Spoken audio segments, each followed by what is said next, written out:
Hi, how are you? I'm good. How are you? I'm doing good. Did you have a good holiday, good New Year and stuff?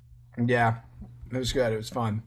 Somebody said that to me the other day, and I was like, "Did the holidays happen?" It, It literally feels like it was so long ago. I was like, "What holidays? What are you talking about?" it kind of does. It does feel like it was forever ago.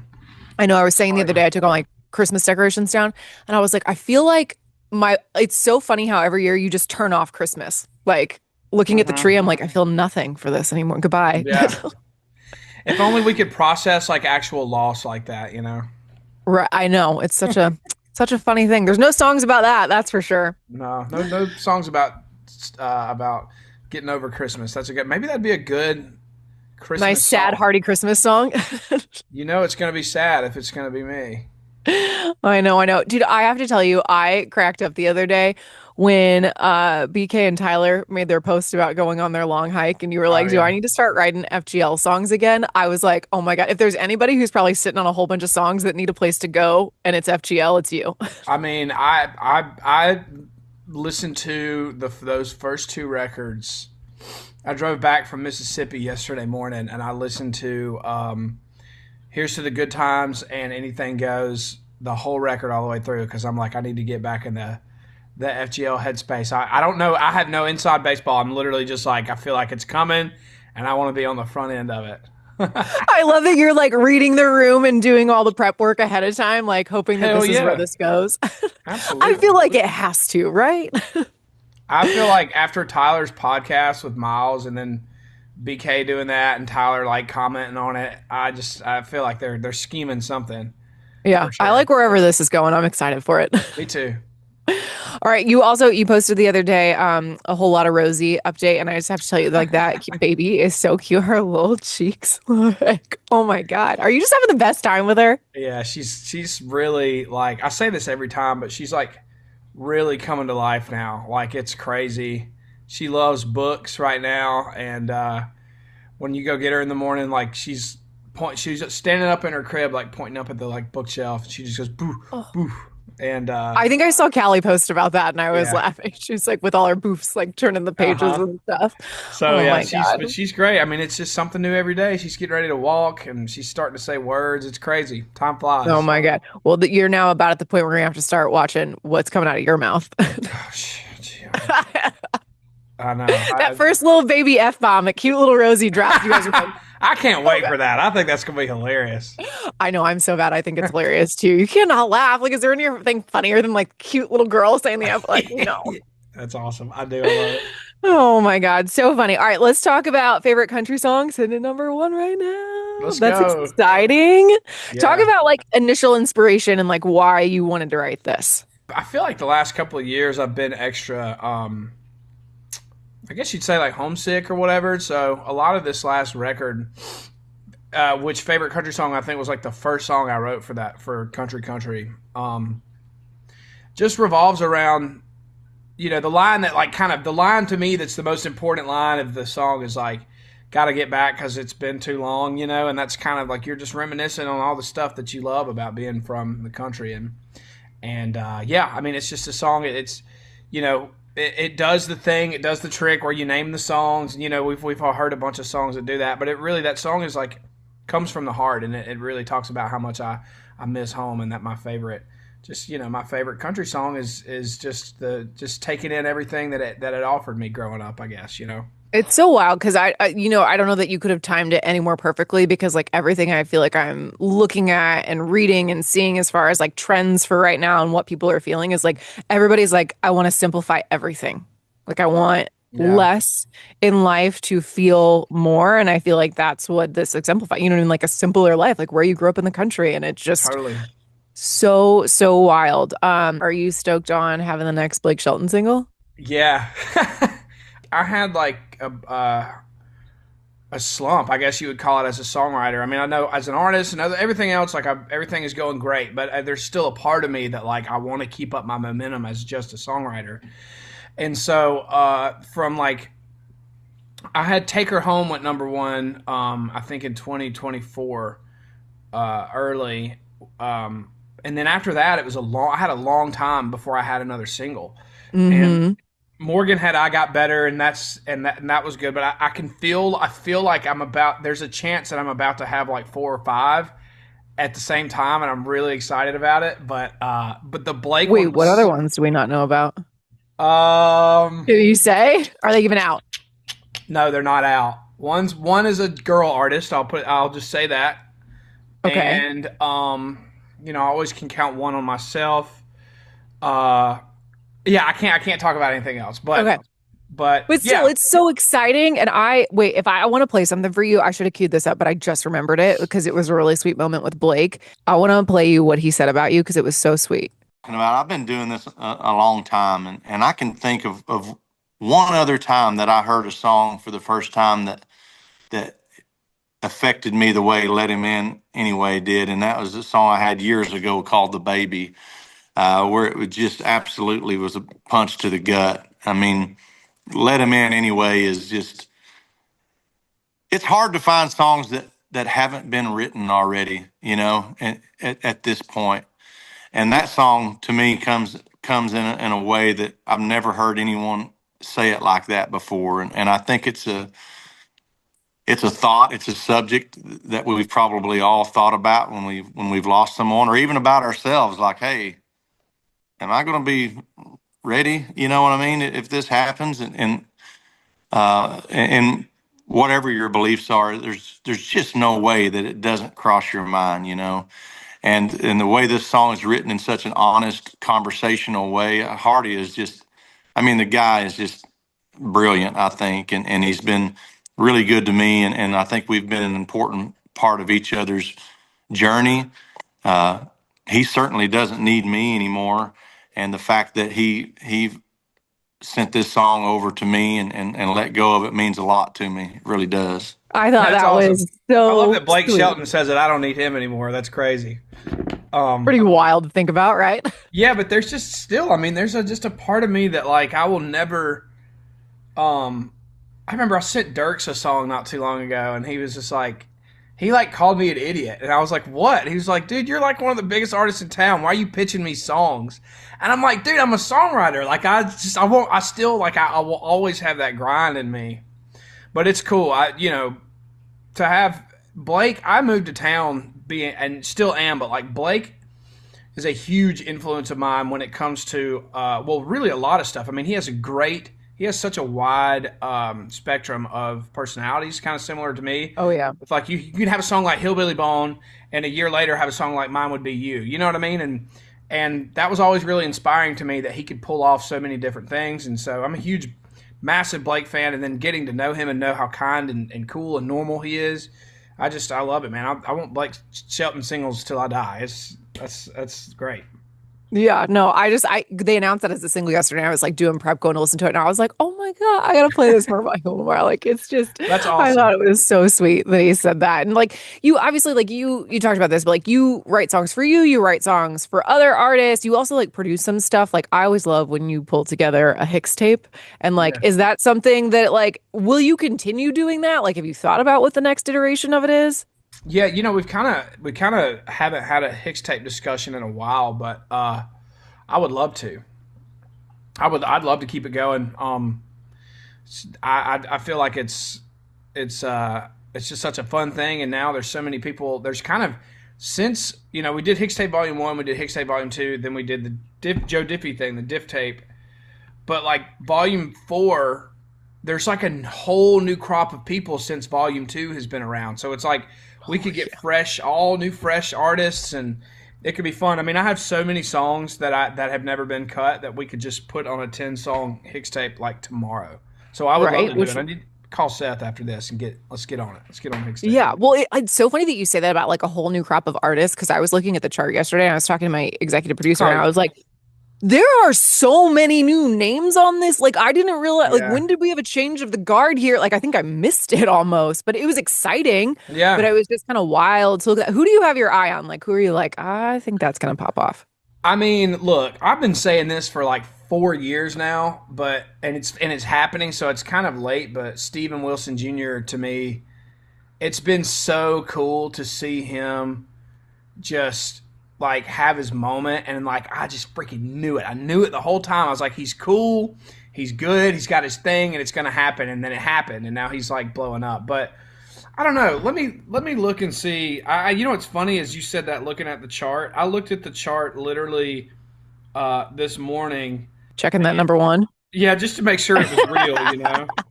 It's real. It's so funny you say that because Steven was here like less than an hour ago. Oh, was he actually? He really was. And he is just, I think, one of the most fascinating people I have ever met. Like, even if he wasn't this like rising, incredible country artist, I would be like, I said to him, I go, Steven, have you talked to somebody about like the rights to like the life, like the rights to your life, like as a movie? Because this is insane. Yeah, he could play the character too. I feel like he'd be a great actor.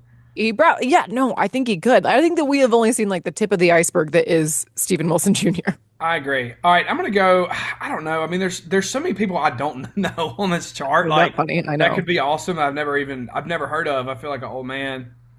I mean, I think Zach Top. I feel like he's already like massive, but I don't know. He's just got a thing, and I just feel like he's going to be capable of putting out like some iconic songs in the next 10 years. And I feel you. Fan of him as a guy too. I saw him at Sperry's the other night, and it was right after I cut my hair. Oh my God, you did! I hadn't seen did. like a full picture of it yet. How are you feeling? Callie calls me Military Michael. I need to trim up the sides, but I just after New Year's I was so tired of my long hair, and I go through that about every 3 or 4 years. I'll be like, I'm cutting it, and I cut it, and I feel great. I love it. It's funny you go to wash it though, and then it just ends. Oh yeah, well I mean yeah, but it's awesome that it takes 20 seconds to wash my hair. Not even that. It's like amazing.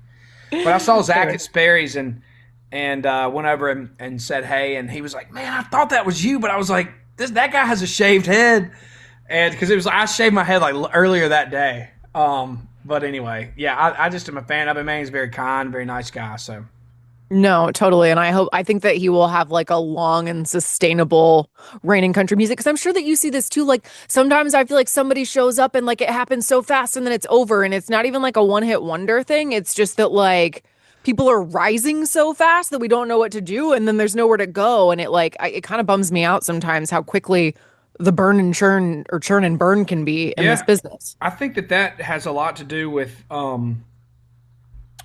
you get the wrong kind of fans when you do that, and it's the kind of fans that kind of will give up on you when they get tired of you. That's so interesting to think about. Yeah, I think that like I mean, I'm not saying I had like a meteoric rise, but I specifically remember on the booking agent side and like my management and stuff too. But Austin Neal, who was or still is my booking agent, and he told me one time, he's like, dude, you could go to arenas in the spring of whatever year, but he's like, let's just keep doing clubs and keep in like gradually grow and grow and grow and grow and grow. And so you kind of just like slowly develop a real fan base. But that's a real thing. It's crazy to see people throughout history.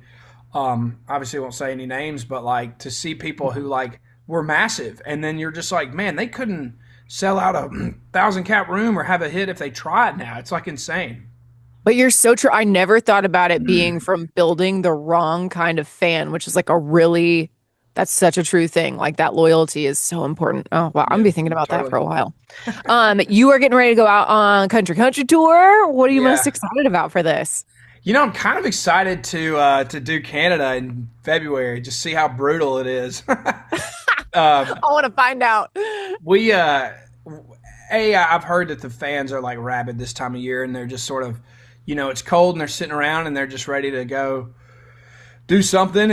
And so I'm excited for that. We're going to hit some parts of Canada I've never been to, which is exciting. And we're going to get out and play some hockey and ice skate. And I'm probably going to come out with a couple broken bones. Do you play hockey? No, I don't. And I have not ice skated in years, but I'm fairly athletic, so I'll figure it out by the end of it. I believe that. But I also like whenever I see guys our age who are like, yeah, I'm just going to take up hockey. I'm like, I'm sure your wife loves that. She would love for you to sprain your ankle right now. Yeah, I'm a little worried about that. I told her I had to protect my legs and my cuz I can do a show with a broken arm or a broken hand or something, but if I break an ankle or break a foot or something, that would be bad. But we'll cross that bridge when we get to it. I know. Yeah, we're gonna do a bunch of snow stuff. I heard we're gonna do a curling day and have everybody come out and do some curling. that kind of I stuff. love this. I love that you guys are like really leaning into the Canadian thing. You know, you only go Um, in the winter one time, probably once every 10 years at least. So take advantage. Truly. This is so random, but I made a note of this after I saw it because I was like, I have to talk to him about this. You did a podcast, I think it was in the fall, and you were talking about your ghost story Oh, and your yeah. little A-frame. And Hardy, I can't tell you how many times I've thought about that. Like, that is a terrifying ghost story situation. Will you tell like the abridged version of what happened? Yeah. I mean, basically, there was something in my house and, there was like actual poltergeist type activity. It wasn't like anything insane, but Weird like, stuff, like a scratch on a mirror in the middle yeah, of the there was a night. big Like, scratch on the mirror the next week. Me, Callie, and I hung a big mirror and just over examined this mirror. And is it perfect? Is it perfect? And then the next morning, there was a big scratch across the middle. And then we had a chair get thrown across the floor, a bunch of lights turning on and off, a bunch of windows opening. And then I woke up one night and kind of felt like something was there. And I got up and what this thing jumped from my balcony down to the floor and like ran through my house. And that was after that I was like, all right, we got to get rid of this thing. But it was wild. It made me a believer in that kind of stuff because I was just like, there's no imagination going on here. This is 100% real.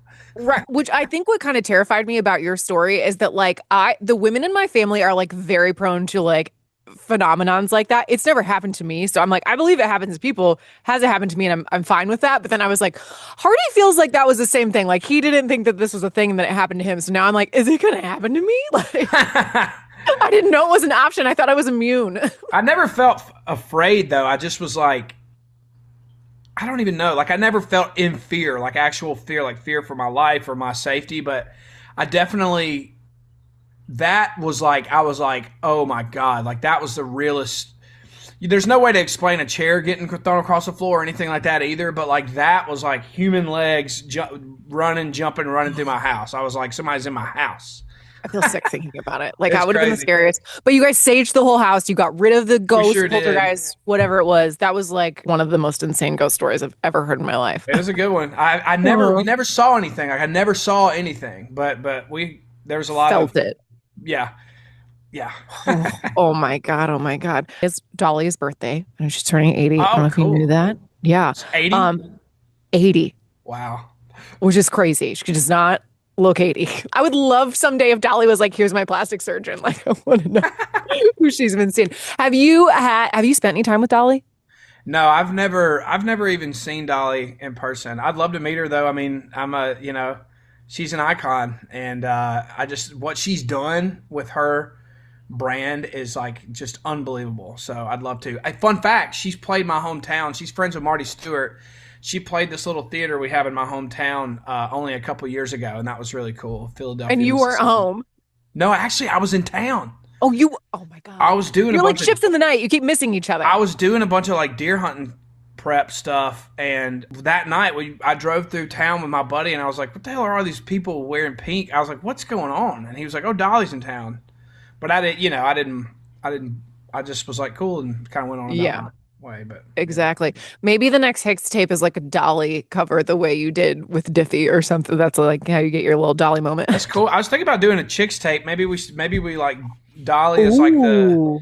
she's like the queen of the chicks tape kind of thing. A Chicks tape is really, really fun. Did you see that the name Karen has been dethroned and there's a new name? No, what is it? Jessica. Oh, really? I could see Yeah. that. I I know. could I was totally like, see that. I feel bad for the Jessicas, but I think it kind of fits. Like, Yeah. Man, I knew a girl. God, I hope she doesn't see this. I don't care though. I got the first tattoo before I got my whole arm tattooed. I had this wristband, and there was this girl named Jessica that one time. It's the wristband to get into my county fair, and she was like, "Did you get that when you were drunk, or was that like a mistake?" Or and I was like, "What?" She was sure so wasn't. rude, and she was a Jessica, dude. Yeah, thanks a lot, Jessica. Yeah. Another thing that we're talking about next week is that how people are hiring, I don't know if you saw this, screen time coaches, like people to help you manage your screen time, which I was like, dude, I'm so over the coaches culture.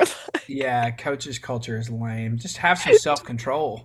I know, right? Like you don't need a coach. I also am like, you could charge anybody money for anything these days. Like, That's screen time, coach. Come on, like just have some self control. Set some goals for yourself, right. That sounds to me like somebody who didn't get spanked as a child. bro. I heard that, man. Golly. And then I don't know if you saw this, but the big trend this last week is everyone sharing photos from 2016 because Gen Okay, Z is allegedly obsessed with 2016, which is so wild. I did. I went back to my iPhone today. I definitely have pictures, but I saw a bunch of people doing videos. I don't have a single video from that year, but I've got some good pictures. And literally right before I got on this Zoom, I was looking at it and I was like, I'm gonna put together a little thing, collage, whatever you want to call it, and put it on Instagram or later today. So What, be looking out like, for it. what were you doing in 2016? I was here. I was a broke ass songwriter, smoking a bunch of weed and drinking a bunch of beer. And just hanging out with my buddies, going to Midtown every night. That's all I was doing. Right? Yeah. And thank God there were no videos at that point. Like, I think I looked back through my phone too, and I was like, I'm not posting any of these because I hate every outfit I'm wearing. But also, like, there are no videos for that. If they are, they're like the drunkest videos of all time. That's pretty much where I was at too. Yeah. Yeah, like because what was interesting is that 2016, I looked this up, was the year that Instagram stories started, but they didn't start Oh. until like August. So it like, Whoa. isn't that crazy Yeah. that it's only been 10 years since we've had. So I think that's also why you don't like, I started taking more videos when stories came out. So I thought that was like such a funny like correlation to that You know what I think pre-Instagram stories. is like really trippy to think about is like the difference in music and style from the year 1980 to 1990, right? Or at least like 85 to 95, okay? Hmm. And to think like how you can like if you took like if you looked at two people and like looked at their style, you could tell which one was 85 and which one was 95. Yeah. Is there that is there that big of a distortion between now and 2016? I don't know. Like I Oh, know. yeah. For chicks fashion, yes, I can tell Okay. 1,000%. I was I'm a like, man. looking I at don't like guys probably don't notice that or look at it as much, but that's what I was saying to you. I don't want to post any pictures because I'm like, I thought that was cute. Like, I'm but do not you think it posting was that. that dramatic? Is it that like I just wonder like songs that were big in 2016, like how noticeable a decade of music is what from like back in the day, but is it as noticeable Mm, now? I don't know. Probably not as noticeable. Like Ed I would have Sheeran to had look like at The it. Shape of You. That was like around 2016, right? I'm trying Justin to remember Bieber, like Sorry. what was the top country song of 2016? Uh What? Holy maybe? Die a Happy Man. Holy, you're right. Snap back somewhere on a beach. I That's mean so fun. those Humble and kind. I feel like that all still tracks though. Like those any of those could be hits right now. Like that doesn't sound dated to Yeah. me. No, Die a Happy Man, if he dropped that today, it would do the Maybe same that's why thing. they were the biggest songs of the year though, is because they were the most It is. timeless. Very, very true. And then last question, we're talking about this slowcation trend. Like people are taking vacations that are like truly vacations.